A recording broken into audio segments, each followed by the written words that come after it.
గలీజ్ నా కొడుకులు ఈడు ఆడు ఆడు ఆడ ఆడ ఆడ ఏది వాడు ఉత్తరాదిలో ఎడ్డి లంజ కొడుకులు ఏది మతం చుట్టూ పట్టుకొని వాని దేవుని మనం మొక్కాలంట, మన దేవుని వాడు మొక్కడంట. అర్థమైందా? ఈడుండి ఆడపాట పాడతాడు. ఎందుకు ఆడిపోయి అనే పాట పాడుకో. సంక్రాంతి వస్తే మొత్తం ఖాళీ అయిపోతారు, హైదరాబాద్ మొత్తం ఖాళీ అవుతుంది. ఎందుకురా మరి పీకురి? సంక్రాంతి ఎందుకు మొత్తం పీకురి? ఈడ చేసే వ్యాపారం ఆడ చేసుకోరాదా? ఈడ రాబన్స్ ఫీల్డ్ పెట్టే బదులు ఆడ పెట్టుకోరాదా?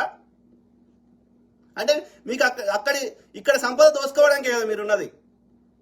చిన్న చిన్న చెప్పరాశి పోసులు కూడా మనకి క్లియర్ పాడుకోవాలి. ఈ రాజకీయ నాయకులు ఏంది పిచ్చి పాడుకోవాలి? వాడు దోసుకున్న దానికి వెళ్ళి చిల్లర ఇస్తారు కదా, ఈ వాడుకోవాలి కామ్ అవుతారు. నష్టం ఎవరు జరుగుతుందిరా? ఒక్కొక్క భూమి ఎంతున్నది ఇవాళ ఊర్లలో కూడా 30-40 లక్షలకు ఎకరం తక్కువ లేదు. హైదరాబాద్ అయితే 10 కోట్ల నుంచి 50 కోట్ల 100 కోట్ల దాకా కూడా ఉన్నాయి ఒక్కొక్క ఏరియాని బట్టి.